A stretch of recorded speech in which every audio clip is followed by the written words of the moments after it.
What if the tiniest, most mischievous creature in your home became your biggest protector? What if, in a single moment, everything changed, not because of a hero in a cape, but because of a naughty little puppy who no one took seriously? This is not just a story about a dog. It's a story about courage, instinct, and a twist of fate that turned a playful pup into an unexpected guardian angel. And trust me, by the end, you'll never look at a barking dog the same way again. It started like any other chilly Sunday morning in a quiet suburban neighborhood in Manchester.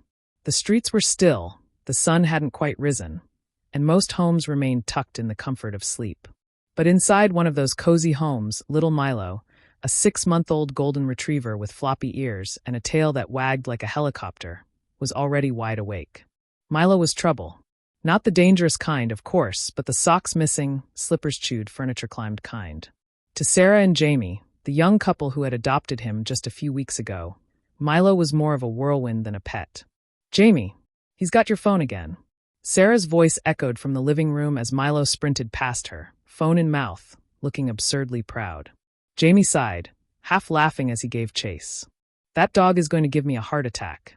Milo was, without a doubt, the heart of the house.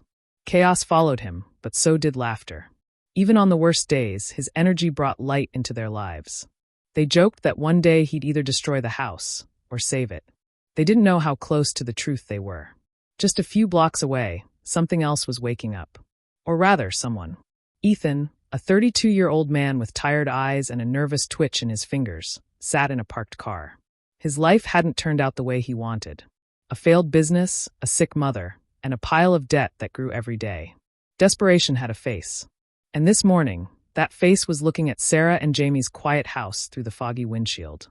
He didn't want to hurt anyone. He just wanted the cash they kept in the kitchen drawer. He had seen them before. Sarah often left the curtains half open when baking. And Jamie, well, Jamie never locked the back door until bedtime. Ethan had a plan. Quick, silent, and over before anyone knew. What he didn't plan on was Milo. Inside, Jamie and Sarah were finally settling down. Sunday was pancake day. Jamie flipped the first one while Milo sat nearby, eyes wide with hope. "You think if I give him just a bite, he'll stop stealing everything?" Jamie asked, looking down at Milo. Sarah laughed. "You give him one bite, and he'll expect a full plate tomorrow." Milo barked once. Not aggressively, just a yip. But something in his ears twitched. He looked toward the back door. Sniffed the air. They didn't notice. Ethan moved fast. He hopped the back fence, his steps light on the cold morning grass. He wore gloves and a black hoodie pulled low over his face. He knew where the kitchen was. Knew the layout from watching them. He crouched under the window. Reached slowly for the back door handle. It turned. Unlocked. He opened it inch by inch. Suddenly, Milo stood. His nose twitched again. He let out a low, unfamiliar growl. Jamie looked at him. "Hey, buddy. What is it?" Before Jamie could react, Milo took off like a bullet. He darted through the hallway, paws skidding on the tiles. Then came the bark. Not the cute, yappy kind. A deep, serious bark that neither Sarah nor Jamie had ever heard from him before. "What the hell?" Jamie said, already moving. Ethan stepped into the house just as Milo came flying around the corner. They locked eyes. Milo barked again. Louder. He leapt forward, and though he was still small, he made a noise like thunder. He didn't bite. But he didn't back down either. Ethan froze. And that's when Jamie arrived. His heart stopped when he saw the shadowy figure at the door. "Hey, get the hell out of here." Startled, Ethan turned and bolted. Milo gave chase all the way to the fence, barking, snarling, protecting.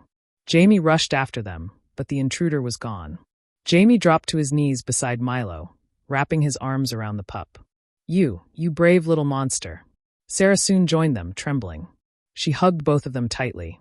The kitchen was safe. The house was safe. They were safe. Because of Milo. The naughty puppy who no one ever expected to be a hero. The police arrived shortly after. Statements were taken. But something fell off to Jamie. "He knew where the drawer was," he whispered to Sarah that night. She nodded slowly. "I think he's been watching us longer than we thought." Milo curled up at their feet, his tail twitching even in sleep. Outside, beyond the fence, a car sat idling in the shadows. The story wasn't over yet. The next morning brought little comfort. Sarah stood by the kitchen sink, staring out the window toward the backyard fence where Ethan had vanished just hours ago. The sunlight filtered in gently, but it couldn't warm the chill that now lived in her bones. Jamie entered, rubbing his eyes, his voice low. "I barely slept." Sarah nodded. "Me neither." Milo padded into the kitchen, yawning dramatically, then wagged his tail as if nothing had happened.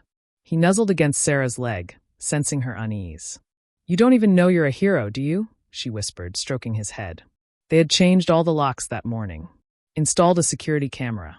Jamie even picked up motion sensor lights for the backyard. But no measure seemed enough. What scared them more than the break-in was how easily it had almost worked. Later that day, the police called. They had checked traffic cams and spotted a vehicle idling in the area around 4 a.m. It matched the description Jamie had given. A silver Vauxhall. Partial plate visible. "We're looking into possible suspects," the officer said. "It wasn't random. He knew your schedule, your layout, your habits." Jamie exchanged a look with Sarah. "He's coming back, isn't he?" There was a pause. Then, "We can't rule it out." That night, Jamie sat by the window long after Sarah had gone to bed. Milo curled beside him, his head resting on Jamie's foot. The house felt too quiet. Each creak in the floorboard, each gust of wind outside made Jamie sit up straighter. At 2:37 a.m., the motion light flicked on. Jamie froze. He stood, heart pounding, and peered through the blinds. Nothing. He waited, breath held. Then he saw it. A figure moving just beyond the fence line, ducking low. Jamie didn't think. He rushed to the back door, Milo already on alert. This time, he locked eyes with the intruder from the safety of the window. It was the same man. Milo began to growl.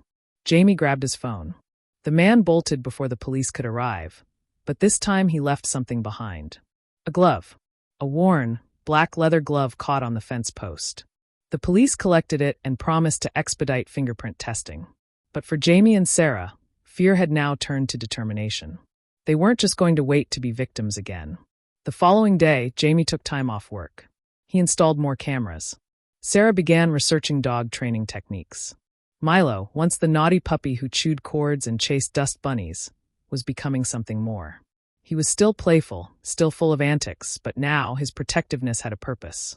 They began working with a local trainer, a woman named Elise, known for her work with therapy and guard dogs. She came to the house that Thursday.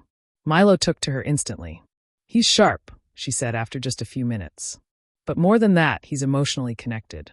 That's rare. He's not just protecting your home. He's protecting you." Sarah felt tears sting her eyes. "We were just looking for a companion, not a guardian." Elise smiled. "Sometimes you don't choose the dog you need. The dog chooses you." For the next 2 weeks, Milo trained daily. He learned commands, responses, alerts. His bark became precise, meaningful. He stopped chewing socks. Mostly. Jamie joked that they now had a 4-pod security system with a wet nose. But even with the training and the gear, the fear lingered. They still didn't know who Ethan really was, or what he might try next. Then came the letter. It arrived on a Tuesday morning. No return address. Just a plain white envelope in their mailbox. Jamie opened it with shaking hands. Inside, a single sentence was scrawled in jagged handwriting. "You and your little dog ruined everything." Sarah dropped her coffee mug. Jamie called the police immediately. "He knows where we live. He knows our names. This wasn't just a burglary. He's fixated." An officer was dispatched to patrol the street nightly. But Sarah no longer slept. Jamie kept a bat by the door. And Milo? He barely left their side. That Friday night, Jamie was taking out the trash when he heard something. A noise in the alley. He turned, the darkness swallowing his view. Then he heard Milo bark inside, sharp, urgent. He ran. Just as he reached the front door, he saw a shadow dart from their porch into the street. Milo was at the window, barking furiously. Jamie opened the door to find a rock on the welcome mat, wrapped in cloth. Unwrapping it revealed a photo of Sarah at the local supermarket, taken from a distance. They were being watched. Jamie clutched the photo, anger rising like a fire in his chest. "That's it," he muttered. "We're ending this." Inside, Milo barked again, pacing by the window. Sarah came running, her face pale. "He was here, wasn't he?" Jamie nodded. "Yeah. And next time, we'll be ready." They didn't know how. They didn't know when. But one thing was certain. The fight wasn't over. And Milo, he was just getting started. 3 days later, just after midnight, it happened. The security cameras caught him first. A figure slipping through the neighbor's yard. hood pulled low, gloved hands, moving with eerie confidence. But this time, Jamie and Sarah weren't asleep. They had set up an alert system. Milo had been trained to respond to a soft chime only he could hear. The moment it triggered, he sprang to his feet, ears up, eyes sharp. Jamie met him at the hallway, flashlight and phone in hand. Sarah moved silently to the panic button hidden behind the bookshelf. Then the sound of glass cracking. Back window. Jamie moved slowly, Milo beside him. The flashlight beam hit the kitchen just as the intruder climbed through. "Get out!" Jamie shouted. The man froze. Then Milo lunged. He didn't bite. He didn't attack.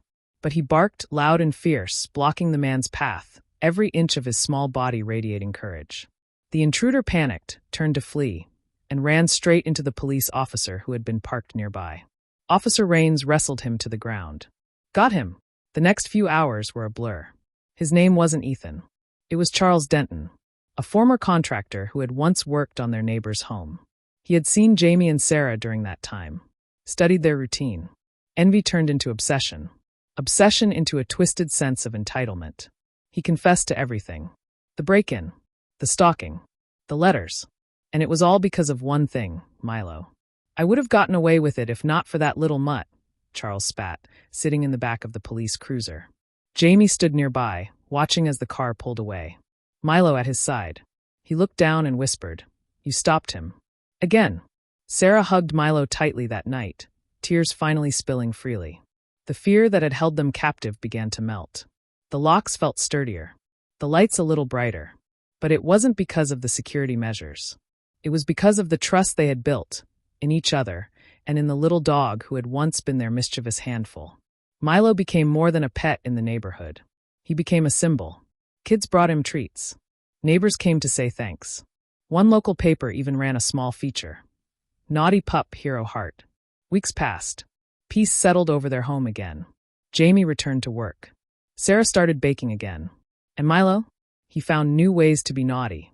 Sneaking onto the couch, digging holes in the garden, stealing socks. But every night, without fail, he lay by the door. Watching. Listening. Protecting. One evening, Sarah found Jamie sitting on the back porch, Milo beside him, both bathed in the soft glow of twilight. "You ever think about how different it could have been?" she asked. Jamie nodded. "Every day." "He's not just a good boy," she smiled. "He's our miracle." Jamie looked at Milo, who was chewing on a shoe. A miracle with bad manners. They laughed.